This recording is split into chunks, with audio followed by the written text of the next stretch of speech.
Here's an achievement award I got in 2006 for a Lifetime Achievement Award, which is, I guess, just being old and being at the races a lot.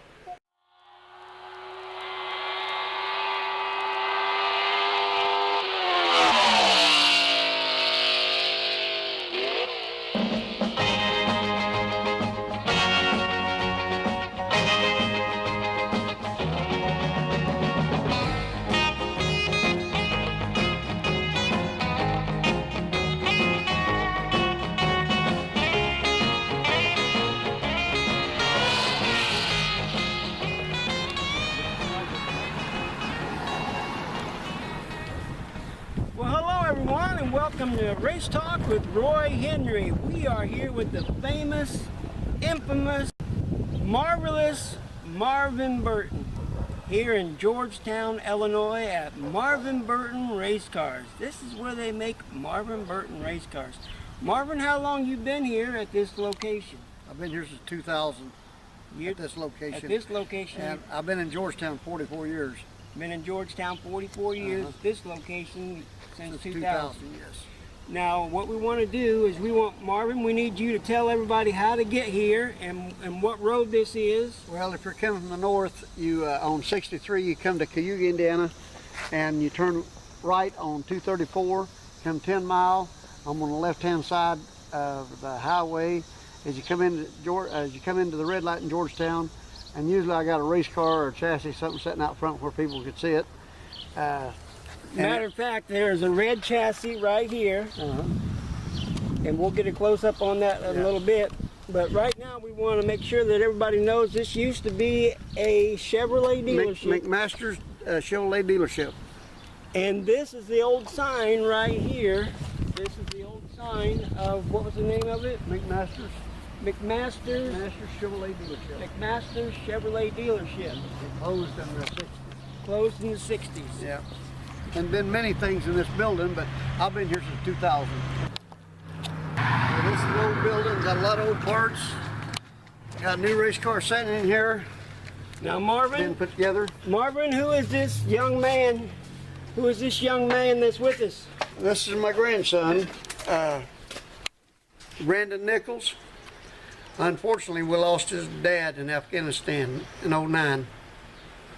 But what you were saying, Marvin, that this is all about family. Yeah, it's all about family. It's all about racing and families and everybody having fun. This is my shop. Nothing real fancy. Got a lot of parts. Got a new race car here I built. Motors in it. Getting ready to put the body and interior in it. Do it piece by piece. I do 90% of everything. Jeff Houchin does my machine work, and a lot of times he does the motors, but this motor here I put together. And then, like I said, this is my modified business. I really don't get into the building the late models. Now, when somebody buys a Marvin Burton race car, what are they buying? Are they buying the engine, or how does that work? No, not really. You just buy the chassis. I put them together complete. As much as you want to spend, you can get a pretty good car for around $15,000. But if you want the top notch, you just put another 10 on top of it, without a motor and tranny. I mean, that's just what racing is. It depends on the tubing, alloy to the tubing you want to put in it, where you want DOM, chrome moly, mild steel, but the points will all be the same. The point of my cars right now is just like this one sitting here. And Kevin Gamir has got one of my new cars that he's had the last 2 years. And Kevin DeYoung, which will be at Plymouth this weekend, and anytime Kevin DeYoung unloads, he's up front. And he believes in me 100%. He's a good customer. I mean, not that I sell a whole lot of race cars, but I am hands on hands with the people I've got. What are some of the people that's won a track championship in a Marvin Burton? Oh, Rick Hubbard won a lot of them. In the 90s, Rick Hubbard won 27 features for me 1 year.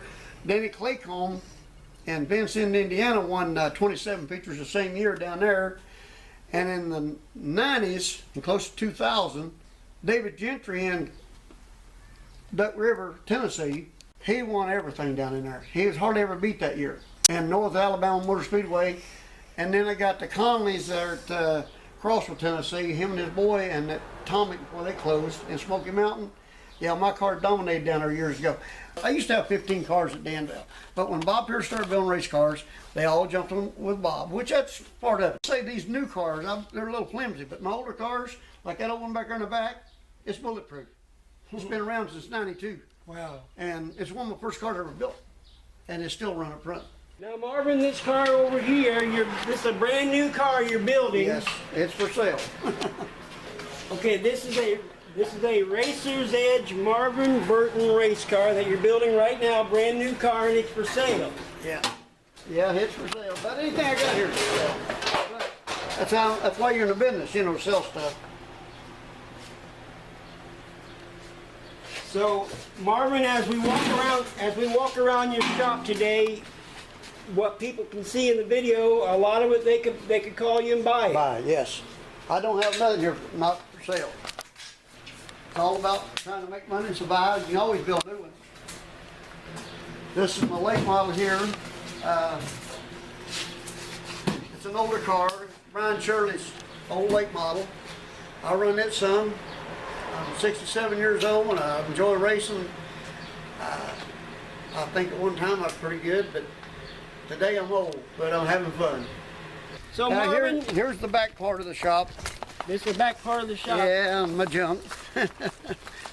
You gotta have stuff around for poor people and rich people. You know, some people can afford new, some people can't. Well, as soon as we drove up and started looking around, the cameraman said, wow, there's a lot of history here. Yeah, they are a lot of history. Here's the modified that I drive at the time. It's a very old car, but it's a good old race car. It runs good. And here's my jig room and cars that I repair and fix, and this is what I do. Here's where I spend my real time in the winter time because I can heat this. I can't afford to heat the whole building. Now you got storage with everything around here, like this chassis right here. This belongs to somebody we know. Yes, David Bryant has bought this car, and we're going to get on it and get it done for him. It'll be a crate car, be a run up at Dodger Speedway. You know, another customer, another race car driver. I hope to sell 3 or 4 more, get more cars up there. And I'd like to see Danville get going again and have crate cars at Danville. I think that's what we need, late models. Late models bring the people. And so we're here in another room. Yeah, this is a sheet metal shop here. Well, there's a table and there's a brake. And it's got a bunch of stuff. Here's a race car I'm doing for a guy. It's a street stock. I really don't do too many of these cars, but I do from real customers, good customers. A lot of old stuff here. This is Kevin D. Young's son. Kevin D. Young's boy's car. He's 14 years old, and right at the time I'm tutoring him and helping with Kevin. And I was up there for 3 days this week working on the another car he's got like this, and he's got 2 of my modifieds. And I was up there for 3 days this week helping him get ready for the Plymouth race this weekend. Shady Hill big race Monday, the 4th of July. So Marvin, a lot of your business is not here, but Oh, my business, if I depend on Georgetown, I'd starve to death. There ain't no racers around here no more. All my customers everywhere. so how does that work, that your customers are everywhere? How that works is word of mouth, dealing with people hand to hand. I'm not much on computers. Usually word of mouth. And if your car's run good, you're going to sell good. Now here you got more history. There's a car right here. Yeah, this is one of old Jack Boggs' old cars here. It's kind of in storage. I've had on that rack for quite a while. Tom Boswell owns that, owns TNT Marina up in Hobart, Indiana. Real popular car in '95.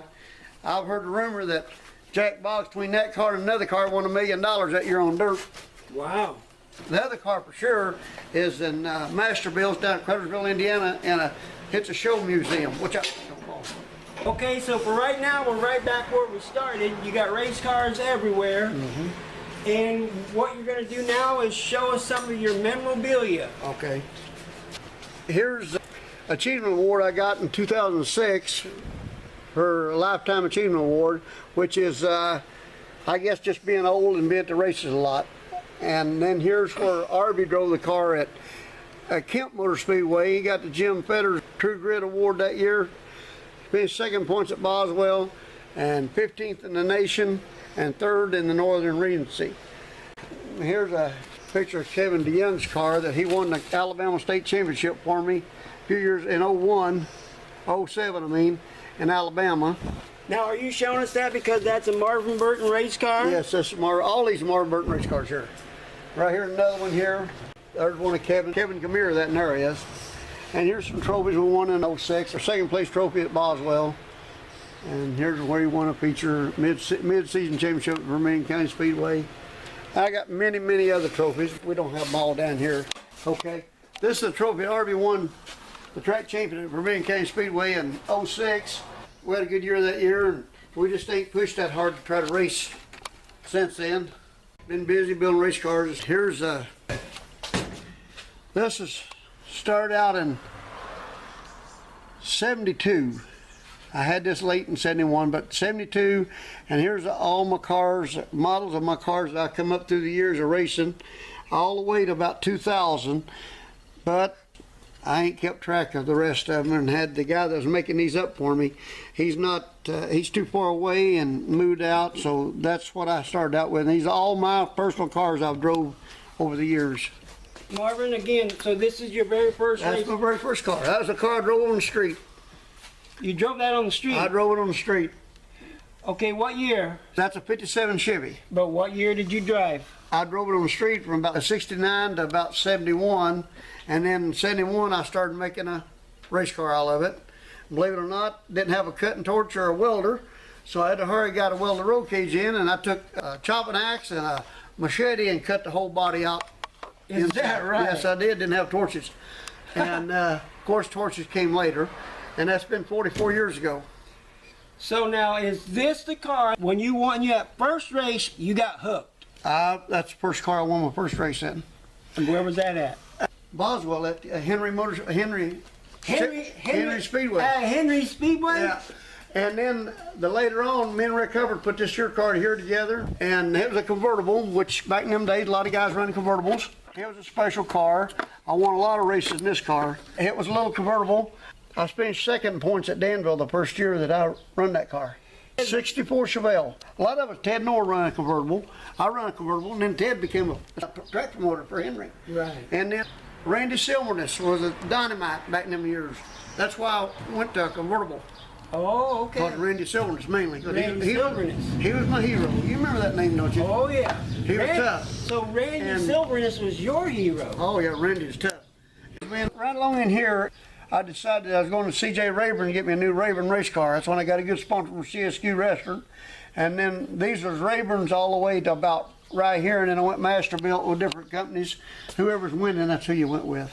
Now, when did Marvin Burton race cars start? Was the very first one? No. I never did care too much about building late models. Marvin Burton race car started with modifieds in '90. That car back there in '92. This was no Warrior car here. Well, that's a brand new Warrior car. I used to get good deals from them guys. And, that's one like that's the one Bob Pierce drove for me and won a lot of races. Marvin Burton race cars built race cars. The first ones that you built were modifieds. Yes. I built modifieds because I didn't want to race them. I wanted to sell them and help people. Young guys coming up. That's what I was out for. And the late models, I was on such a deal with different companies back in the days because I raced for a living. I didn't work. I worked, but I didn't. I raced, try to make money to survive. And when you do that, you can't have a job. Right. If you're going to be on the road, just like this Summer National deal we got going on right now. In my day, I loved to travel as much as I could. I never could afford to travel like Bob Pierce and all of them has. I did go with Bob a lot and help him, and my son did, Arby. But as far as going on the road myself, I'd run a lot through the Midwest and travel around and race. Loved that Bush series back in the 80s and 90s when they run them 22 Goodyear tires, because you could just race forever on them tires. I know who's ain't gonna like to hear that, but you could. I've had an exciting life in racing. I've never been bored. And any young guy coming up wants to be in this sport, he won't be bored either if he wants to work and do it. And sometimes it gets a little hard to pay the bills, but you can imagine, you can manage. You can work hard enough, you can get it. Back in 1990, me and Bob Pierce teamed up together. And, really? I did not know that. And he drove for me, and then if I couldn't afford to go racing, or if he had a big team he drove for, I'd go help him. He drove for Dependable Carburetors out of Chicago. And that car right there was given to me by Dependable Carburetors because we went to Florida one winter and won the Winter Nationals in Florida. And we beat Jack Boggs that year to win the Winter Nationals. I think that was in our video number 2. Bob Camp was telling us about Yeah, this. and I took 2 motors and made one. He run Gertie motors in them days, and Little John Promozano had broke a motor at East Bay, and another motor at Florida, where the Winter Nationals was that year. And I took 2 motors and made one, and Bob won $10,000 that night driving. He beat Jack Boggs. He led all 100 laps. Marvin, how many times you been a track champion? 3 times at Charleston, Illinois. I never did get it at Danville. I never did get it at Boswell either, but I run second at Danville lots of times. I run second at Farmer City many times with Tom Rentz and Jim Leka. But at Charleston, I won it 3 years in a row. I won it in 79, 80, and 81. And one year I beat Rick Hubbard out with 1 point. Wow. Yeah. Now you and Rick Hubbard are friends. We've been friends for 44 years. We got involved in this about the same time. I moved here from Somerset, Kentucky, and went to Hubston, and I knew Rick before I moved down here. But when we started racing and doing everything together, me and Rick have been friends for 44 years. But through the years, you've become friends. Even right now, you're friends with pretty much all the race car drivers. Everybody. Everybody. Yeah. Rayburn, C.J. Rayburn, Masterville, Keith and Tater, Warrior down in Knoxville, Tennessee. I've dealt with all them guys. Now, I probably learned more from C.J. Rayburn than anybody. Really? Yeah. Oh, yeah. Well, you got to admit, we're 2 old hillbillies. And we all come up here about the same time, and everybody tried to work and make money in Illinois and Indiana. That's what it's all about. And we all love the sport, racing. But C.J. Rayburn, he opened the world up to dirt track racing, as far as I'm concerned, these cars that we got. Now, of course, this car here is not a Rayburn car, it's a Pierce car. It's a Pierce late model. Oh. Yeah, this is the one that Brian Shirley won the UMP Championship and Summer Nationals with about 4 years ago. Is that right? Yeah, it's a good race car. Now you're good friends with Mike Staggs and Gina Staggs. Oh, yeah. I helped them a lot, and they helped me a lot. Good customers. He's got 3 or 4 of my race cars. Of course, one of your fans is Jeff Houchins. I remember when Jeff was about 17 years old, and he was working for K-Motion, and he was working under a guy over there named Fish in the engine shop. And I took junk over to them guys, and they'd laugh at me, but when they come to Danville, it was up front. Really? Yeah. And it was stuff that didn't last very long because I couldn't afford the good stuff.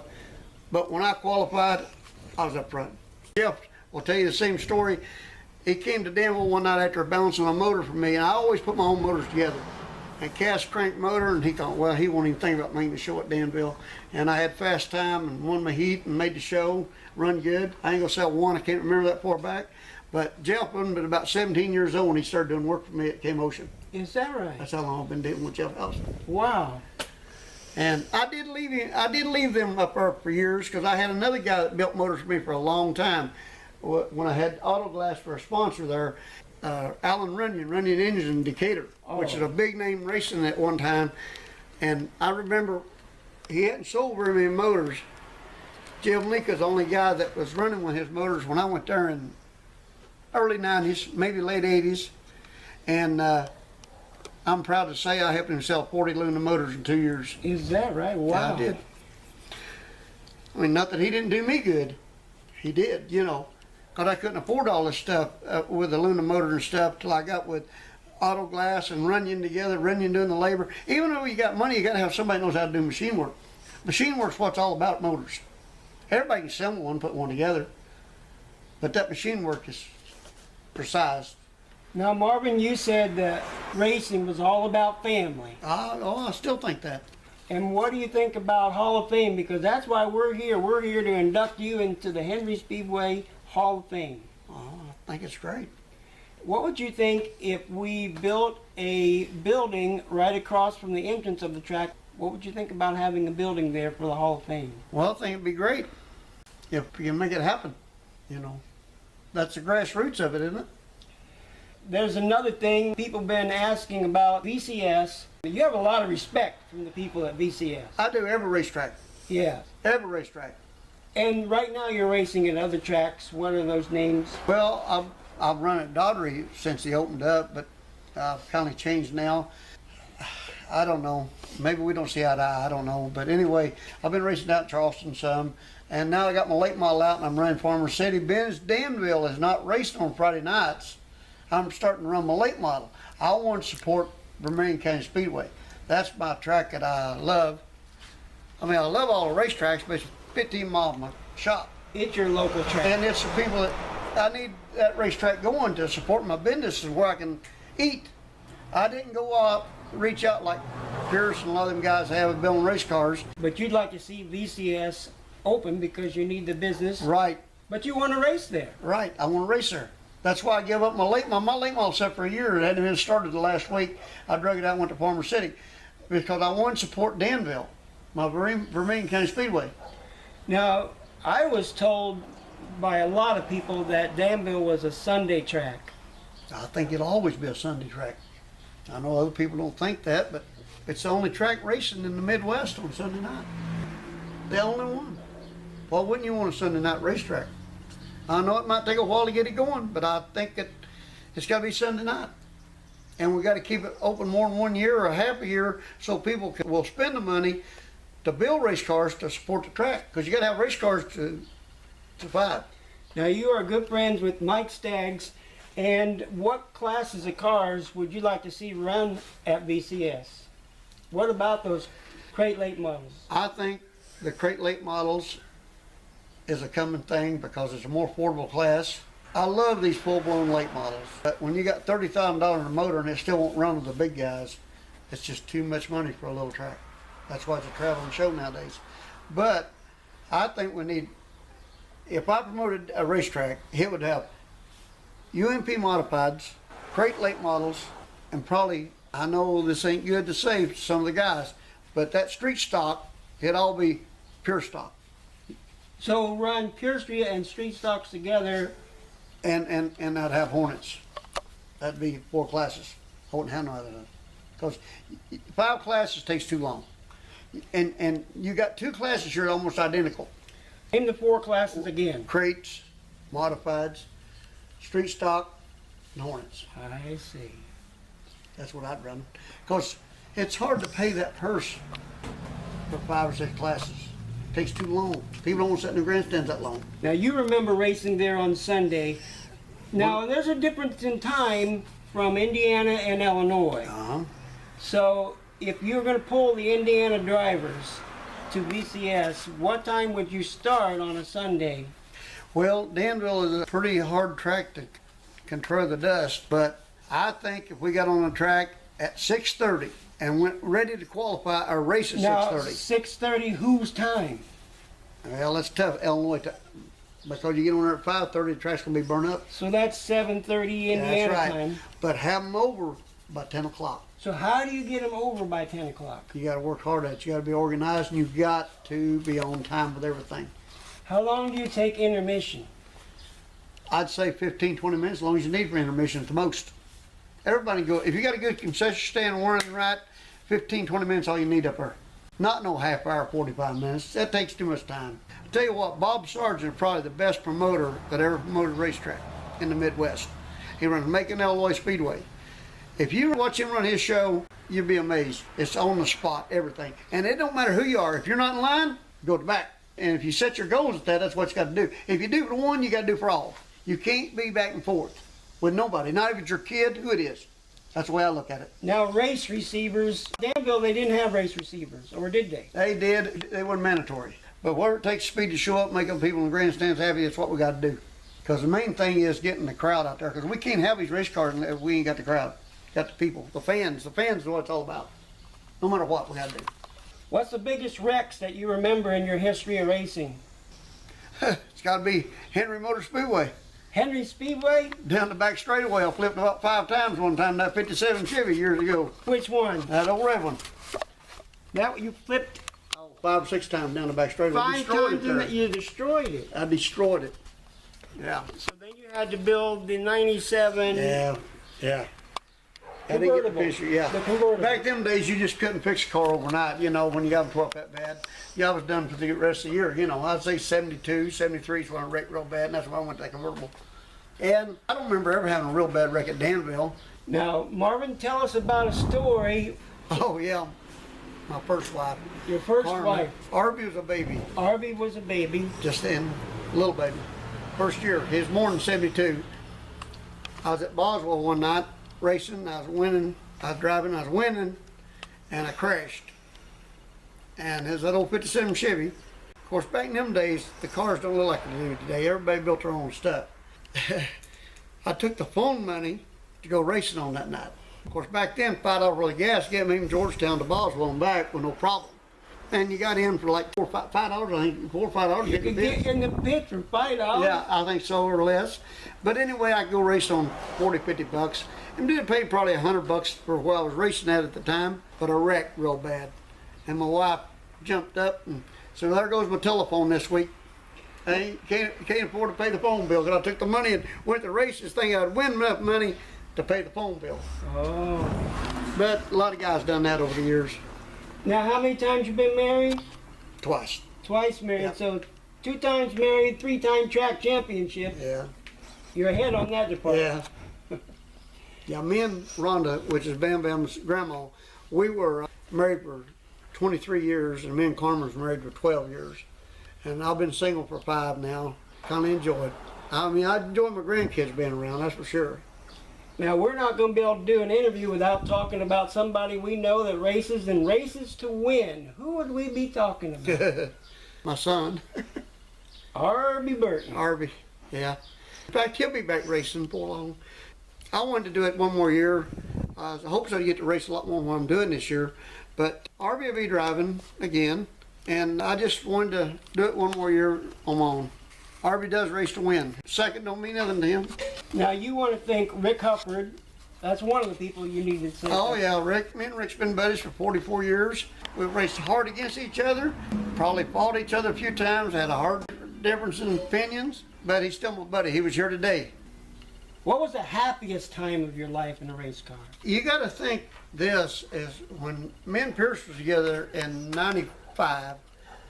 We won a lot of money, and a lot of money makes you happy. And we run second to Jackson 100 in my car. Bob drove for me. And we come to Danville the next night and we won it. And then the next week we won Kankakee, and it just goes and went to the Fairbury Prairie Dirt Classic, and we won it. I gotta say that year was a happy time because I was making a lot of money. But it takes a lot of money. You know. What was interesting for me announcing at BCS is we would have people come up to the microphone and say who they want to see win the races. And all the time people are coming up and saying, we want Marvin Burton to win. And you know, isn't that something really though, with all the new drivers, the young drivers, here's a guy 67 years old and they want to see Marvin Burton win the race. Well, I always did have a big fan crowd at Danville because back in the day, it was Roger Long, Bob, and me. We battled every week, and we were there every week. A lot of guys come and go, and some of the guys come up and beat all 3 of us. But they knew when us 3 was going to be there, it was going to be a good race. They knew I did it with my hands. I built about everything. I built my own motors. Bob, he had good sponsors. He didn't build his own motors. Bob was a good chassis man. He could take other people's chassis and do things that I couldn't do with them. That's where he's at today.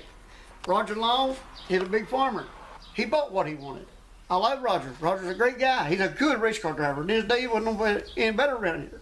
If you went to racetrack, you had to beat Roger Long. But Bob and me, we did it with a lot less and with our hands. It's just the way it is, you know. And Now, what do you think your future is for next year? well, I don't know. I hope my health stays good. I'm going to do the same thing I'm doing this year.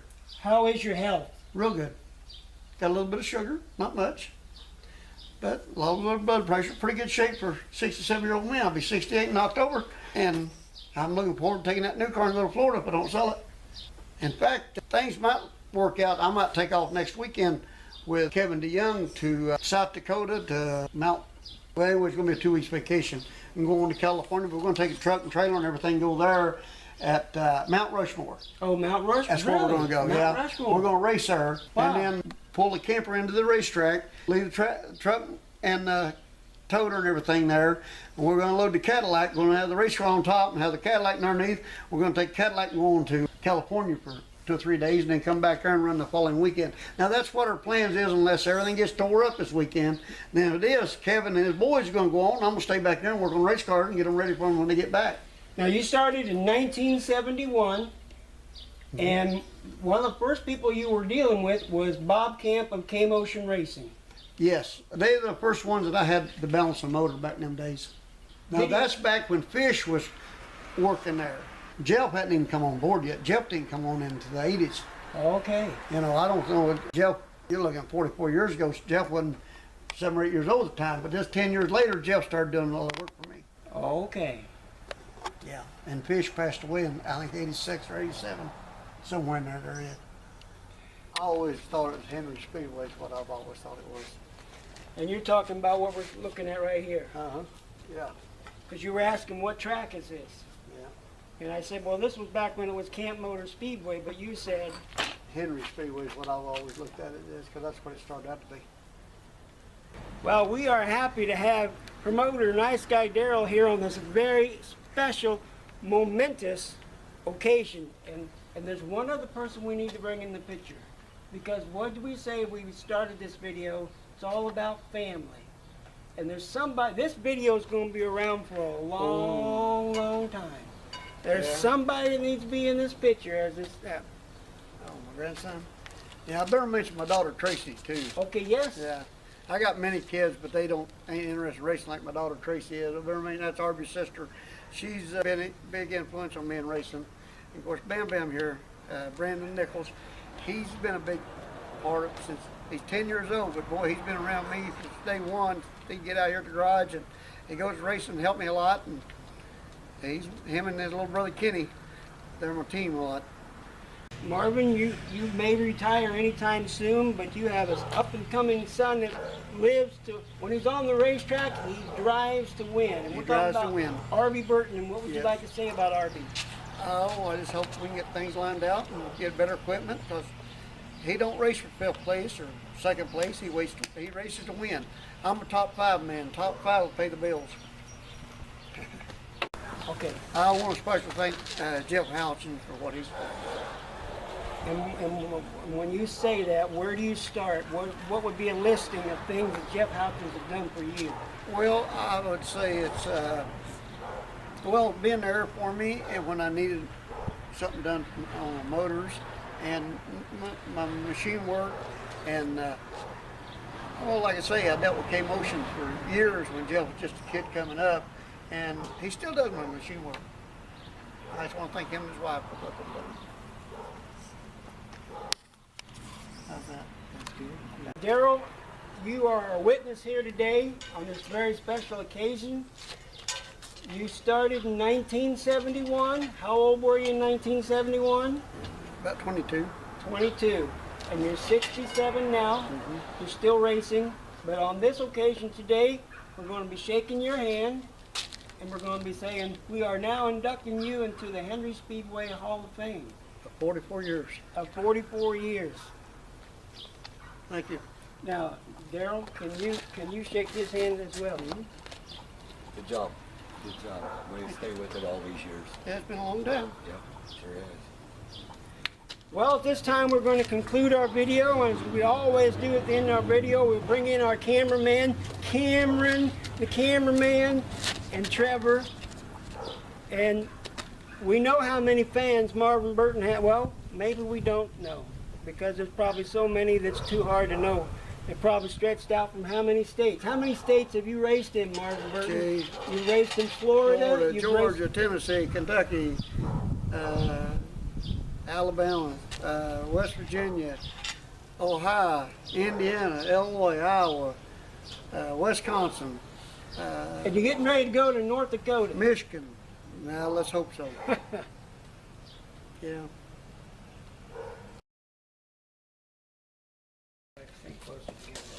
Closer together.